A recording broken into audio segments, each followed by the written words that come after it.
Hey everyone, this is chapter 8 of Stojanović. Let's see, try to pronounce his first name again. Svetozar Stojanović's Between Ideals and Reality, a Critique of Socialism and Its Future, translated by Gerson S. Scher.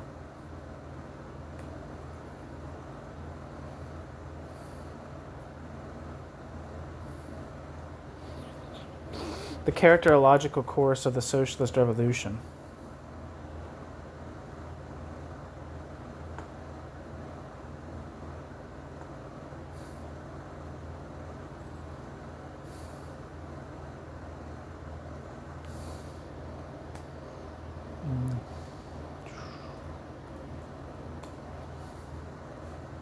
Alright, here we go. Section 1. An ethical evaluation of any given revolution and the social system which it creates can be given only indirectly, in response to the question of what type of character it fosters. This approach is in harmony with Marxist personalism, in which the highest goal of the socialist revolution is the creation of the new man, but it is character that constitutes man's moral core. Although it is, quote, a merciless critique of all existing conditions, end quote, Marxism must establish priorities in that critique. Even when he poses an ethical critic, the Marxist should focus his attention on the so-called, quote, system approach. In such a critique, the sociology of morals and normative ethics are combined. The initial question is, what type of character is favored in the revolutionary movement and in the social system which the revolutionary movement creates? At this point, obviously, we are in the domain of the sociology of morals.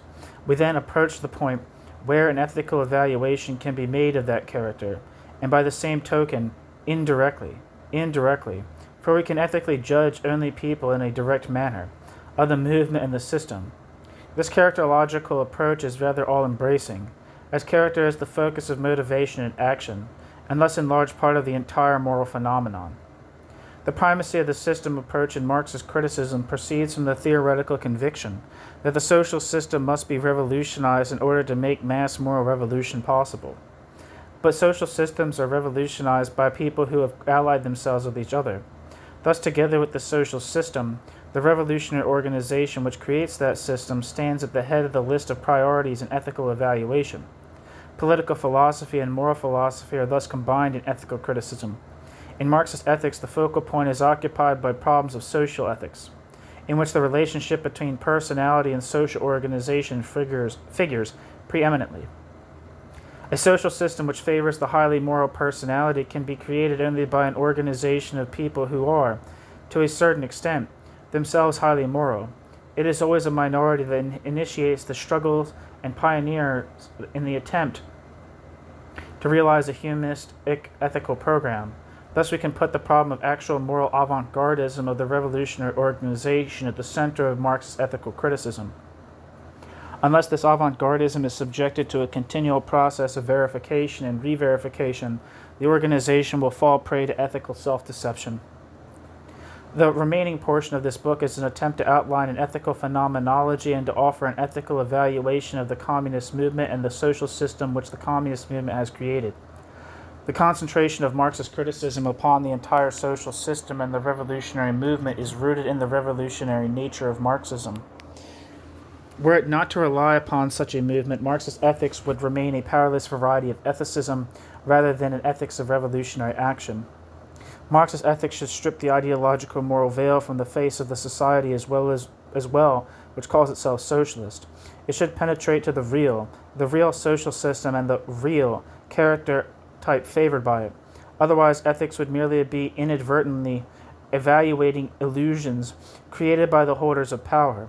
It must see through the, quote, moral legitimations, alibis, and symbols of this society and establish its true moral unity. Only thus will the ethical critic avoid identifying social reality with ideological shadows. When the revolution was in the stages of preparation and execution, the communist movement fostered a revolutionary collectivist character type.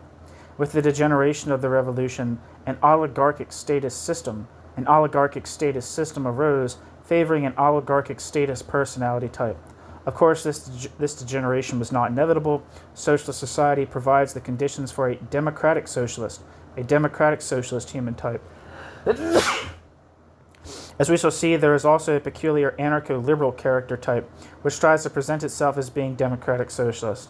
This chapter describes these various character types and establishes their connection with the course of the socialist revolution. Obviously, these are only, quote, ideal types, and quote, which combine the characteristics of different individuals and describe an imaginary maximum realization of the dominant character tendencies in each corresponding group of people. Section 2. The communist movement that prepared and carried out the revolution was composed of personality whose basic characteristic was collectivism. The revolutionary collectivist personality consciously subordinates and, if necessary, sacrifices his personal happiness, interest, needs, and intimate life to the movement. We come across a kind of neglect of personality in such people, which both they and others see primarily as a means to the realization of humanistic ideals. The revolutionary movement attracts the most unselfish of people who are ready for the most severe suffering imaginable and even for death. The movement cannot exist without a great deal of companionship, mutual devotion, and solidarity. The movement's homogeneity and unity completely suppresses individual and group differences. Its collectivism is autonomously and voluntarily accepted as it grows out of common goals and common conditions of existence, as well as out of common struggle. Unlimited fanatical devotion to revolutionary goals in the movement, of course, has another side: extreme self-confidence, exclusiveness, and suspicion, and intolerance towards other points of view. A revolutionary movement in conditions of illegality must be strictly subordinated to the hierarchical principle if it desires to succeed. Footnote: before the revolution, the Communist Party in Russia had only about 80,000 members, while in Yugoslavia, on the eve of the rising in 1941, there were about 10,000 members. End footnote. Thus it fosters and favors on a large scale a hierarchical, even military mentality, usually expressed in the formula, quote, "I am a warrior of the party," end quote. Directives and initiatives flow from the hierarchy from top to bottom. In essence, this kind of hierarchy is based upon common goals and mutual trust.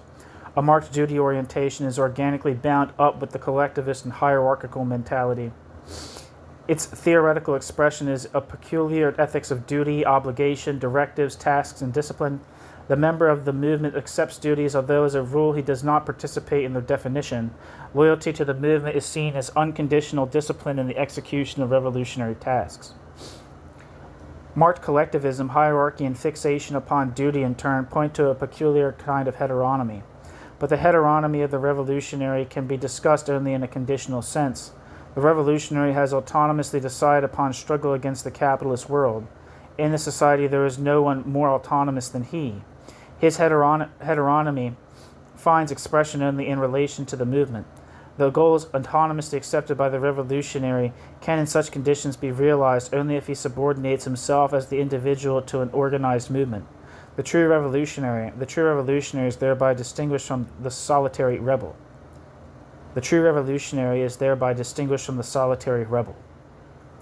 The revolutionary's moral integrity is ensured by the harmony between personal convictions and hierarchically established obligations.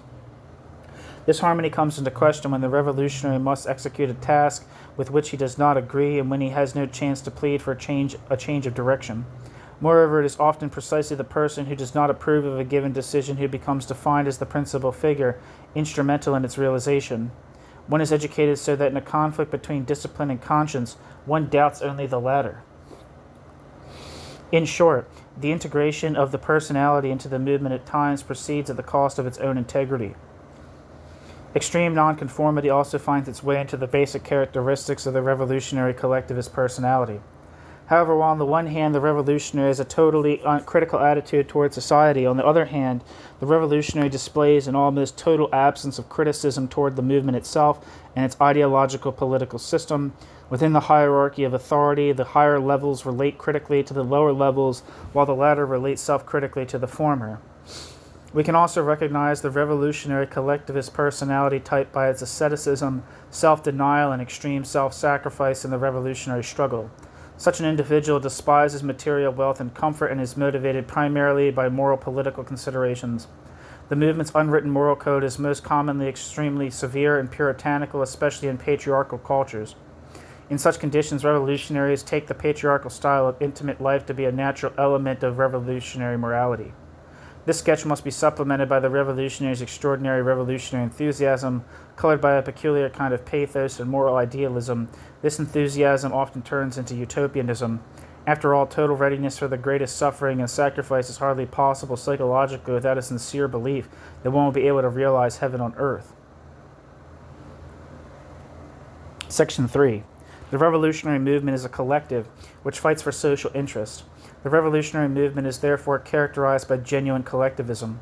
The oligarchic statist class, however, transforms collectivism into ideological rhetoric, which must conceal the oligarchic statist class's particularism.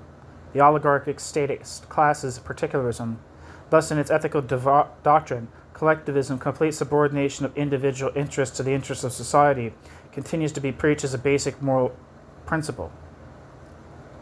The notions of the, quote, collective, end quote, and, quote, collectivism, end quote, bear within themselves the possibility of mystification. In the revolutionary movement as well, there is always the danger that the general interest will be transformed into an abstraction and an illusion, and that the movement will become infiltrated by particular interest in the guise of the general interest. This actually happens when social revolution degenerates into oligarchic statist society.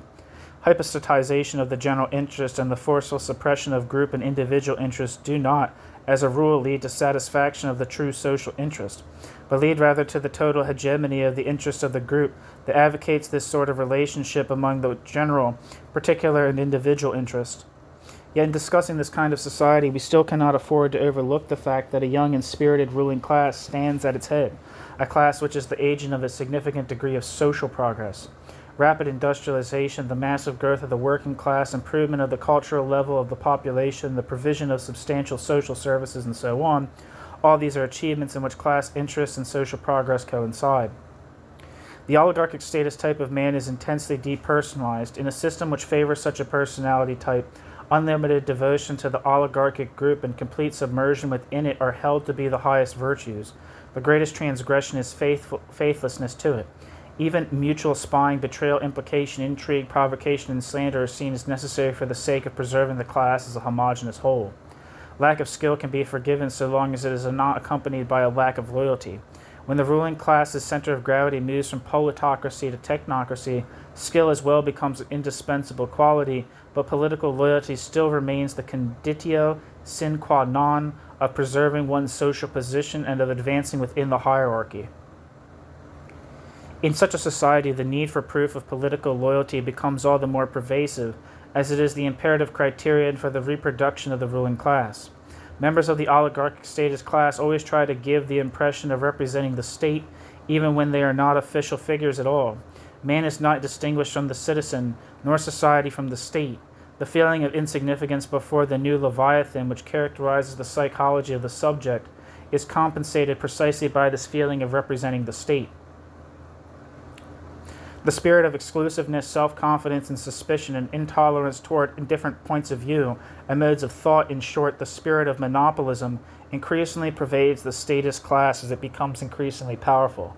Marked intra-class solidarity is manifested in total discretion in the presence of other citizens.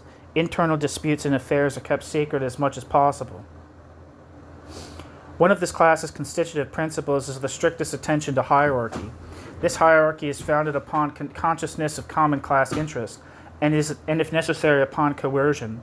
What had once been revolutionary discipline is reduced to blind and unlimited subordination. With the degeneration of the revolutionary movement, hierarchy is transformed from a means to the achievement of humanistic goals to a condition for the preservation of class interests. Oligarchic hierarchy demands domination, coarseness, and contempt on the one hand, and subordination, servility, and envy on the other. One is trained to dispense with honor, ideals, truth, and morality in order to retain one's post and advance in the hierarchy. Lust for power and careerism are the real motivating factors for status. Only through the hierarchy can they achieve privileged material position, power, and social prestige and personal advancement. This mentality shuns individual initiative, freedom, and responsibility in favor of the security guaranteed by subordination. In contrast to the revolutionary, the majority of the members of the statist class do not want personal freedom because it carries risks along with it. but this degree of class homogeneity generates crises of inefficiency.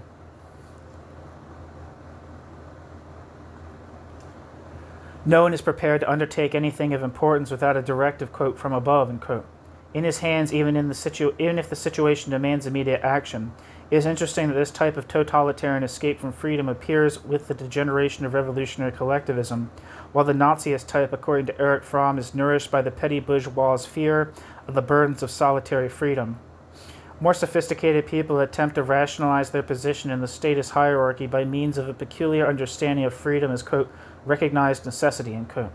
Responsibility to society is eliminated by the idea of objective historical necessity, independently of human praxis. When presented with the demand to explain the measures by which it will correct previous measures, the status oligarchy, in order to preserve the illusion of the status oligarchy's infallibility, turns rapidly from subjectivism to objectivism. It claims that the preceding measures were objectively necessary in the conditions which reigned at the time, but that the new measures are just as objectively necessary, allegedly because in the meantime conditions have changed essentially.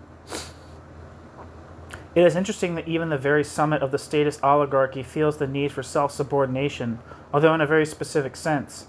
But in contrast to some other rulers who had believed that they were serving God or Providence, status rulers placed themselves at the disposal of, quote, history, capital H.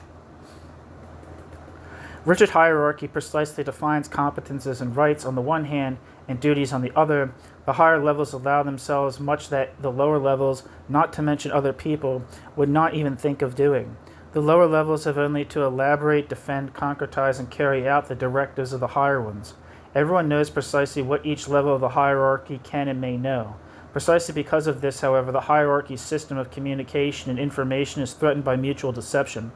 Since in the event the superior should be dissatisfied, there is punishment, replacement, and even physical liquidation in store for the subordinates. The latter are compelled to embellish the image of social reality which they relay to the former.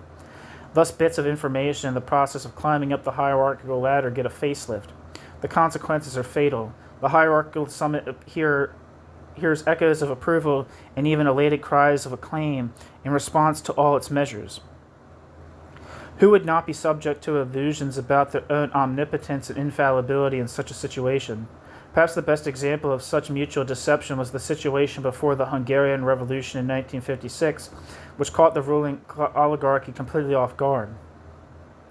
The summit of the oligarchic status hierarchy usually cultivates a highly irrational relationship between the lower levels and itself. It constructs an entire hierarchy of, quote, cults of personality, end quote.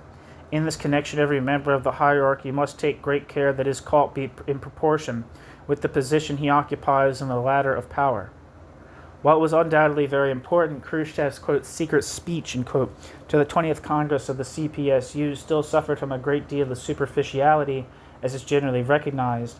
This is why he discussed the cult of personality in the singular, with reference to Stalin alone, and even more importantly, why he thought the whole explanation in characterology rather than the nature of the social system which created conditions favorable for a leader with such great thirst for power and so much hatred, vindictiveness, and suspicion.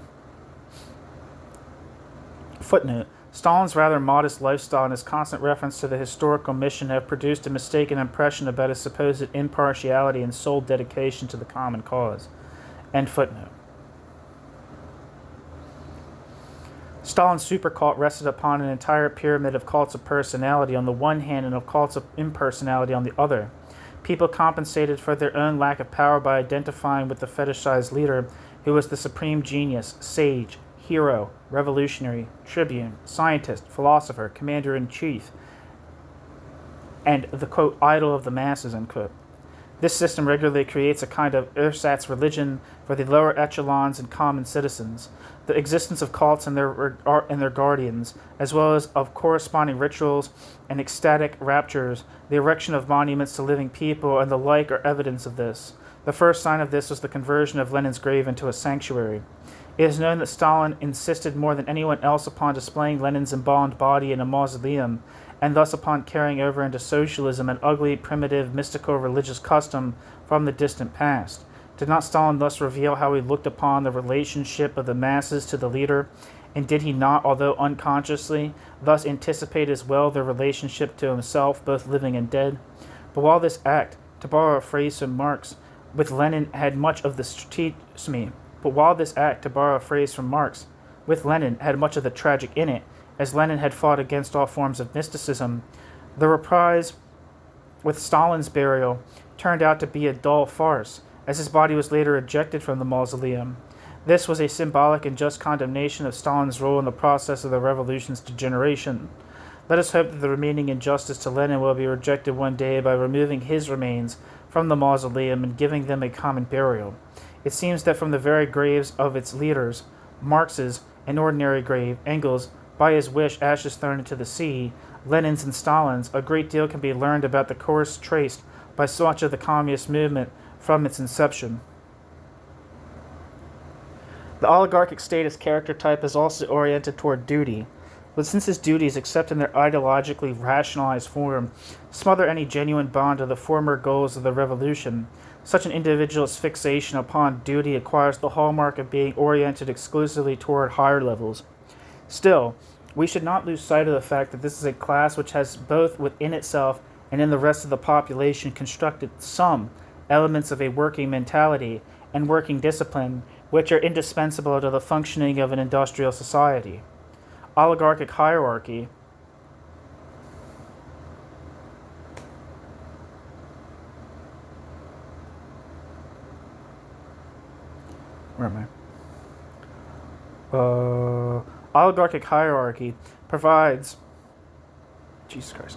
Oligarchic hierarchy provides conditions for extreme human heteronomy. The lower levels always try to adjust to the reasoning of the higher levels. A frame of mind develops which is completely suited to the hierarchy's rapid reversals, to self-censorship, duplicity, and hypocrisy. The oligarchic status character type is extremely conformist. A person is considered stable if he holds no doubts about anything that is official. As the hierarchical group pretends to be infallible, any possible disagreement with it is looked upon as a political scandal or even as a political crime rather than as a right of personality. Whoever poses an inappropriate question immediately becomes subject to suspicion of his motives and character. Cognitive desires which might transcend the framework of official politics and its morality are not recognized. Every attempt to overstep these boundaries is classified as sabotage and service to the enemy. Punishments for such offenses are often more severe than they are for real, previously identified enemies. In this sort of situation, ideological political cowards who are skilled at adapting themselves to the situation at hand rush to the surface en masse. In place of the former revolutionary enthusiasm, an evolutionary opportunistic spirit develops, striving only for the ideal improvement of the status system.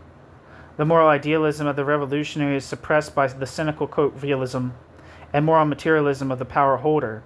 Modesty and asceticism serve as moral masks for class privilege and vulgar hedonism.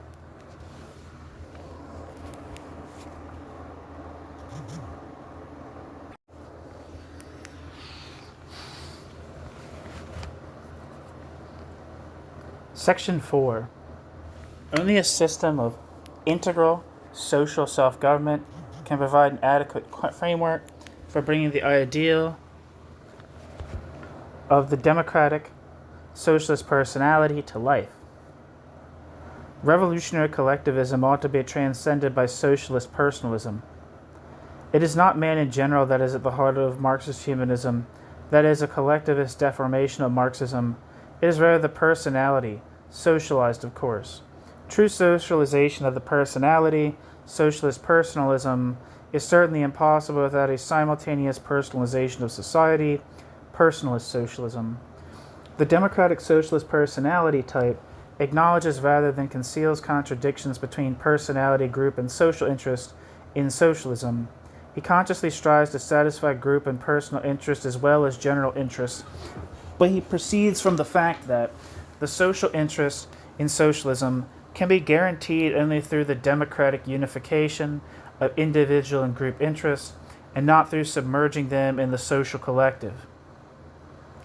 Bringing the abyss between the, quote, egoistic individual, end quote, and the, quote, abstract citizen, end quote, is possible only in a system which is based upon the concrete citizen.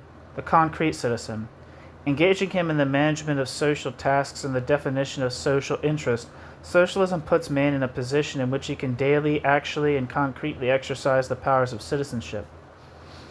In this sense, socialism goes significantly further than bourgeois society in its ambition to develop a complete civic consciousness, in the sense of citoyen. Neither efforts to educate the new man nor appeals to the people that they understand that social interests coincide with their personal interests will be of any avail so long as social interests are monopolistically defined and protected by only one group, the state party apparatus. Only insofar as individuals participate in defining social interests can they harmonize them on the same intimate level with their personal interests. Only such social interests can be seen by individuals and groups as their own interests, and only interests so defined can be real and concretely general, for only then will they synthetically embrace both personal and group interests. It does not follow, however, that the democratic socialist personality can never accept the principle of subordination to the social collective and its interests. Actually, in situations in which the simultaneous satisfaction of social and group interests versus personal interests is not possible, the following question arises: to whom should one subordinate oneself, the real community or the real community's surrogate? Since a true res publica represents a community of personalities and those personalities' interests, subordination to it bears the character of solidarity. In fact, however, a system of integral social self-government has not yet even been approximated anywhere. Insofar as the existing Yugoslav system has a statist dimension, the existing Yugoslav system tends to create an oligarchic statist personality type, and self-management, when exclusively founded upon mutually unconnected and atomized groups, leads more readily to the construction of an anarcho-liberal rather than a democratic socialist character type. The anarcho-liberal type is characterized by individual and group selfishness. Because of this selfishness, the role of protector of the general interest may continue to be fulfilled by a particular group, the state. The egoistic individual, on the other hand, demands the abstract citizen on the other.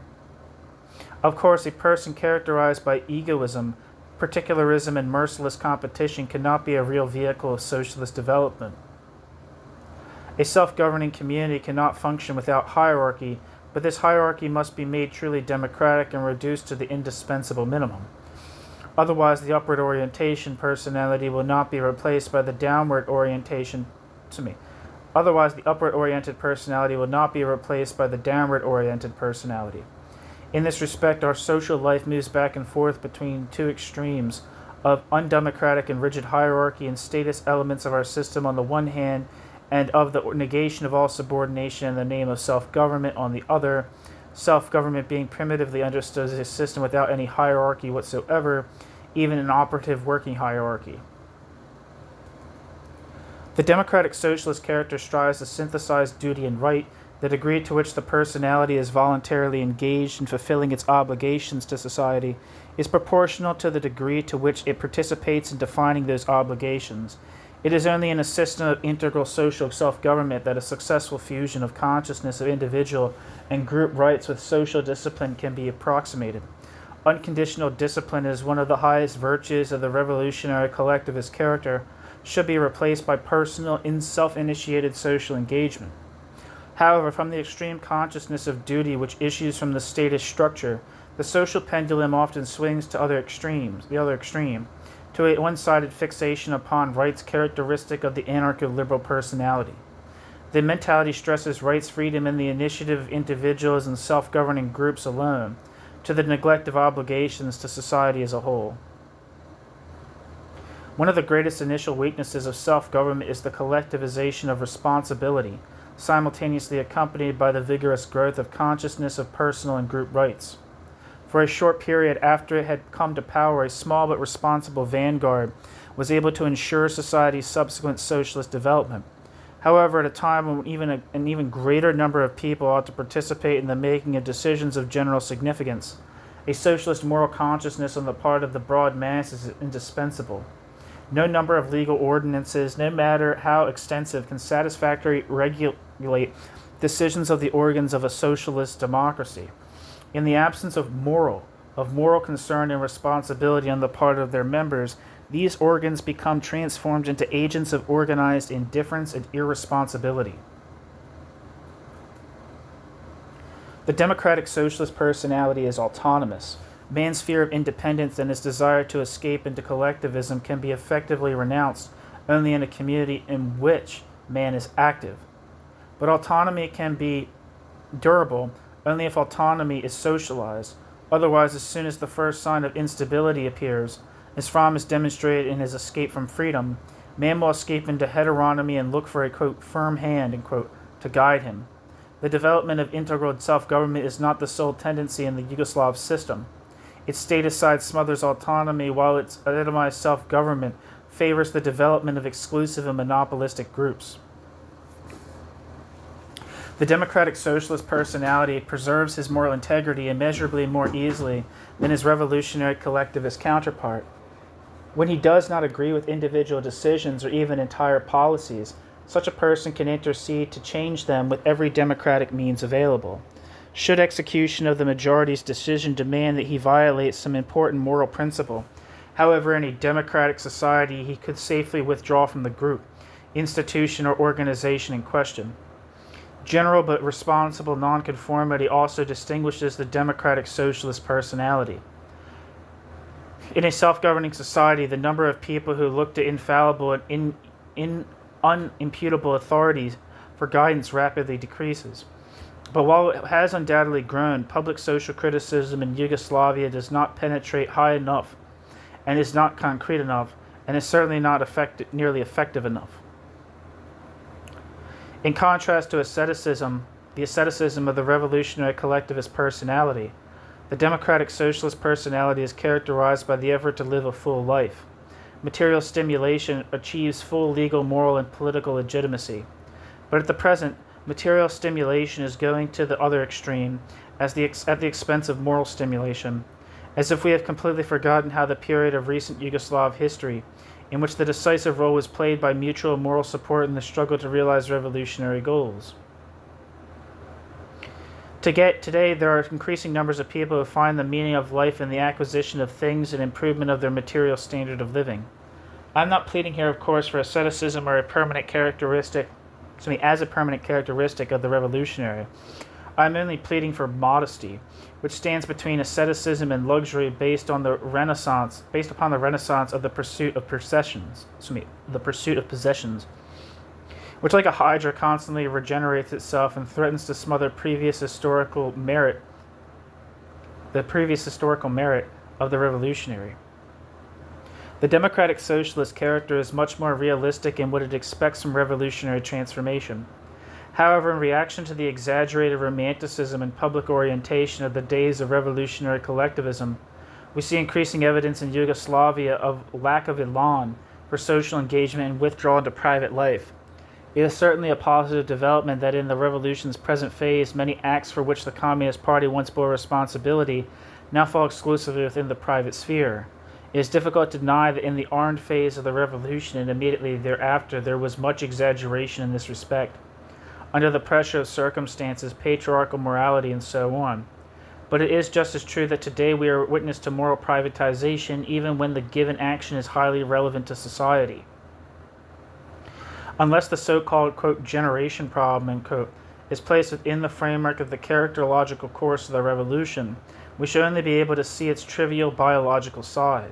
The most difficult test for every revolution comes when it is confronted with new generations. People with an immeasurably higher democratic mentality are indispensable for the present stage of the Yugoslav revolution.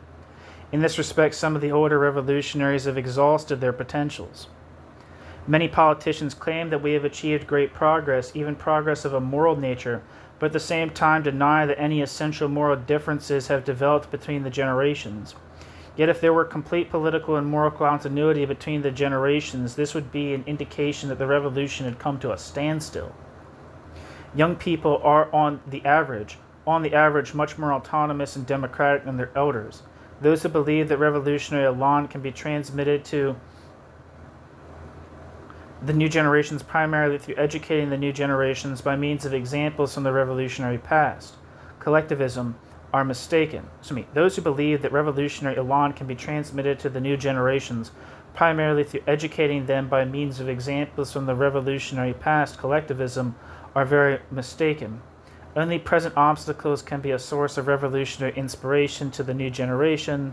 They can be satisfied only by radical new changes in social organization and not by minute corrections. Maintaining the temperature of the revolution is one of the most difficult tasks of any revolutionary movement in power. Young and old in Yugoslavia are fundamentally differentiated by the content of their historical memories and thus by their relation to the revolution's achievements. The first phases of the Yugoslav Revolution are merely, quote, pure history to the new generation. For the new generation, revolution is the direct experience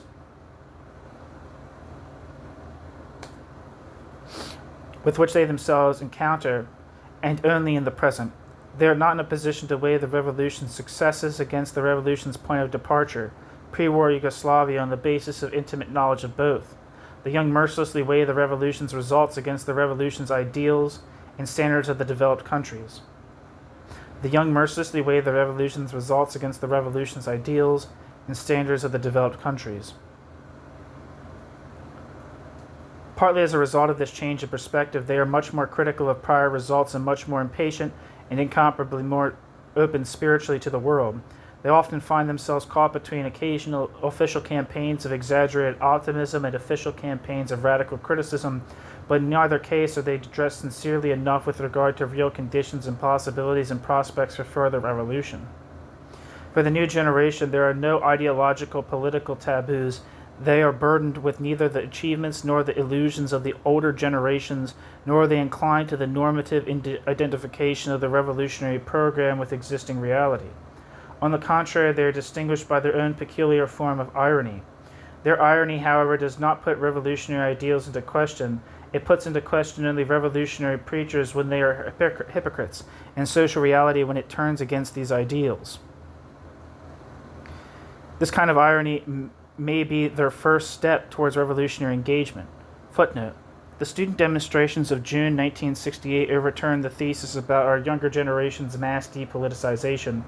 It was demonstrated that they are only revolted by political manipulation, which passes itself off as revolutionary politics, as well as by political consciousness and discipline understood in an undemocratic manner.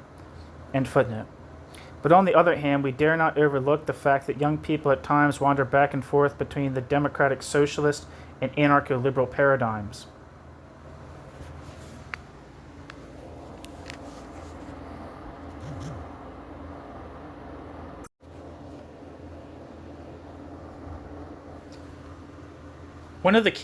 Section 5. One of the keys to understanding the conflicting characterological tendencies and outcomes of the socialist revolution must be sought in the contradictory nature of the revolutionary collectivist personality.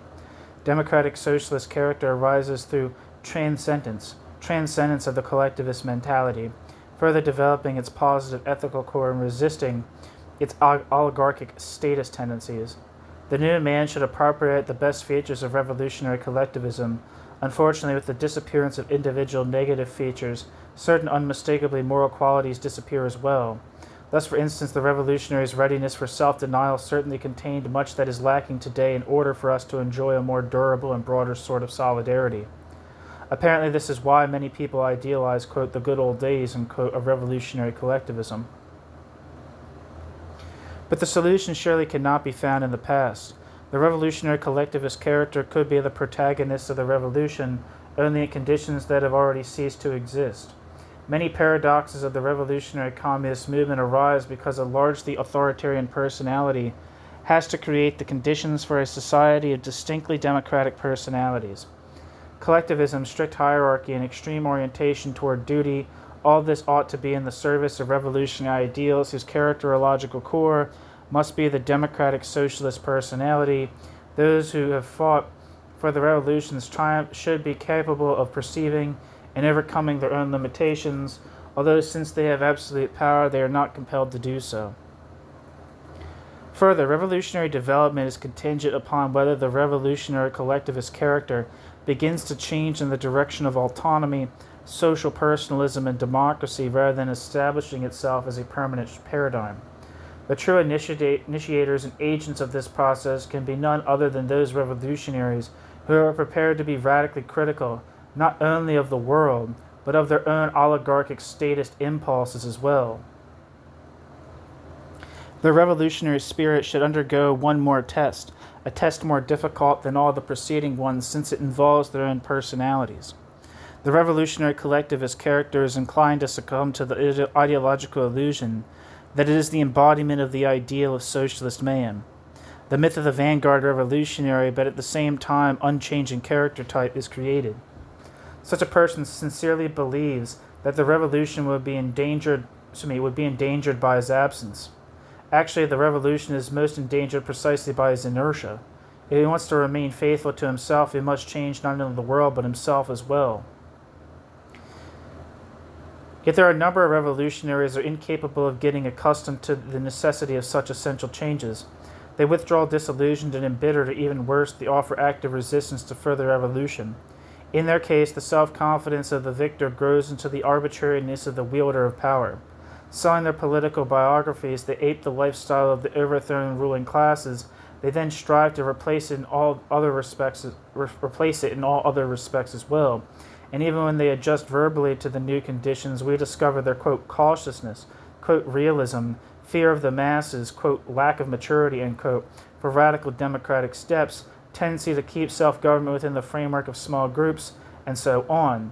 The expressions, quote, socialist democracy, quote, self-management, quote, freedom of criticism, and, quote, struggle of ideas, and, quote, ring emptily from the lips of such people, for they exhibit no character dispositions for the corresponding acts which underlie the words.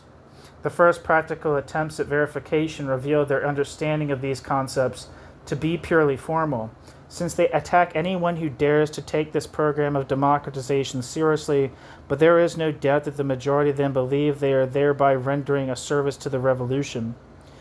Even some of the Stalinist oligarchy's victims did not succeed in freeing themselves of tragic errors concerning its true nature. This is best confirmed by their behavior when excluded from the party, when on trial while sitting out their sentences or while being executed. Many completely lost their dignity, professing that they were not, nor ever had been capable of the position which they occupied, consequently, quote, confessing to the most outrageous and improbable charges, writing letters to Stalin and dying with his name on their lips. It was all the more ironic when certain people who had signed the 1948 Common Form Resolution against Yugoslavia were not much later executed on Stalin's orders as, quote, Titoists. If we consider solely physical torture, it becomes difficult to explain persuasively how people who had previously given ample proof of their revolutionary courage can now exhibit such a great degree of self-humiliation. Only the ingrained quality of their hyper-collectivism provides a key to understanding this behavior. Footnote: in his book, The Ritual of Liquidation, N. Lightus claims that these people, as old party members, were predisposed to being caught up in the logic of subordination to the party, and thus confessed fatalistically to all the charges against them. End footnote. Shocked by arrest and brutality, physically rejected and isolated, having a metaphysical reificatory conception of the party in which the leadership and members can do such things while the party still remains pure, that one must, therefore, continue to serve the party, and not desiring to be of, quote, objective service to the enemy, end quote, by revealing the true situation, they decided to sacrifice themselves by taking the guilt upon themselves, and thus, with their last act, quote, serve the movement and the revolution, end quote. The powerful illusion of collectivism prevented them from undertaking a truly revolutionary venture, unmasking the oligarchic statist conspiracy against the revolution at public trials and making an appeal for struggle against it. Their example shows that the revolutionary should not renounce his own dignity for the good of the revolutionary movement, even though there are many other values which he may renounce temporarily. The Yugoslav communists were not able to free themselves of their illusions about Stalinism until long after the Common Form's charges were announced in 1948. As is well known, The first reaction on the part of many of them was to send telegrams and letters to Stalin with the naive plea to correct the mistake with which, quote, others had made. The general position, including that the Communist Party of Yugoslavia's leadership was that we would, quote, in our deeds prove the unfoundedness of the charges against us, end quote. The unfoundedness of the charges against us, end quote. Since the summit of the pyramid of authority was at the time located outside the Yugoslav Party, the schism confronted every Yugoslav communist with a difficult dilemma, more difficult than might be concluded from the final decision. The dilemma was itself the cause of new conflicts, both of an intrapersonal and interpersonal nature. Only literature completely illuminate the extent of torment suffered by the Yugoslav communists in this period, because literature, by literature's very nature, approaches even events from within, from an individual psychological perspective. Footnote, translator's note, the best historical account of the expulsion of Yugoslavia from the Common Form in 1948 remains Adam Ulam's Titoism in the Common Form, published in 1952, and see also Vladimir Dedier's recent book, The Battle Stalin Lost, published in 1970. End footnote.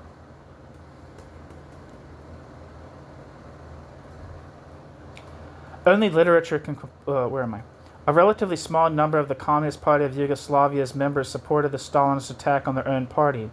With the exception of careerists, these were, as a rule, people with an extremely developed sense of heteronomy and an overwhelming need to subordinate themselves to the, quote, world center of revolution, end quote, and to the falsely understood principle of proletariat internationalism. Their attitude towards Stalin's charges remained irrational to the very end. Their first question was not whether the charges were true, but rather who it was that had directed them. They completely rejected the idea that Stalin could, quote, err, or that, quote, we little people, end quote, should say, quote, no, and be, quote, and be left, quote, alone. At this point, we should turn our attention to two matters which are usually passed over in silence in Yugoslavia. 20 years after the Common Form resolution, our social science, art, philosophy, and politics ought to make an effort to treat those who failed this moral political test under the heavy burden of Stalinist heteronomy from the deterministic angle as well.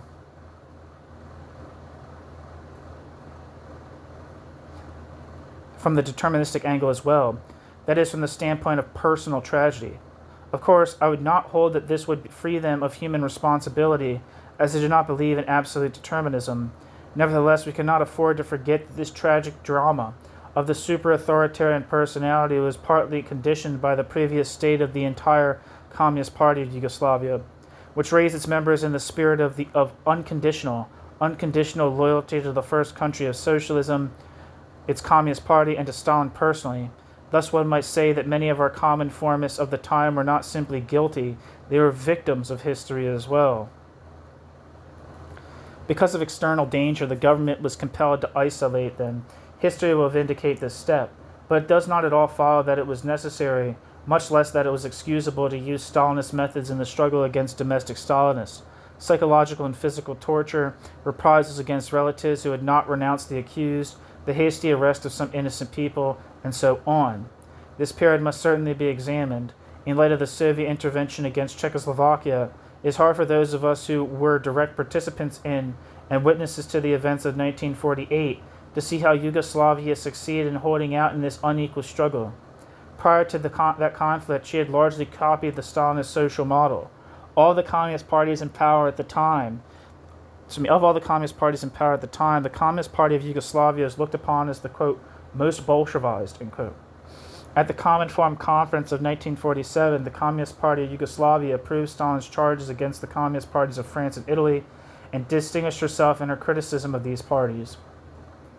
Even for a time after the Common Form resolution had been announced, the Communist Party of Yugoslavia tried to collectivize the countryside by force to, quote, sharpen the class struggle, end quote, and, quote, purge the People's Front of bourgeois elements, end quote, to nationalize the open-air markets, and so on. Judging by all this, one could not have dreamed of a split between the Communist Party of Yugoslavia and the Communist Party of the Soviet Union of all parties.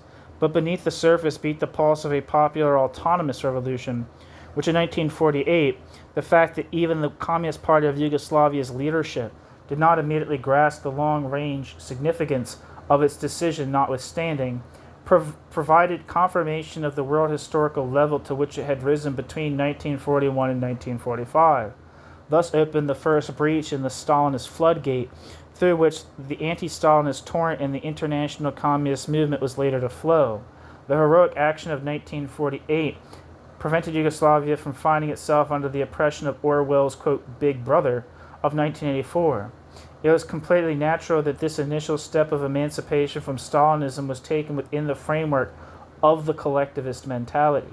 But this act of national state liberation was the first harbinger of subsequent democratization.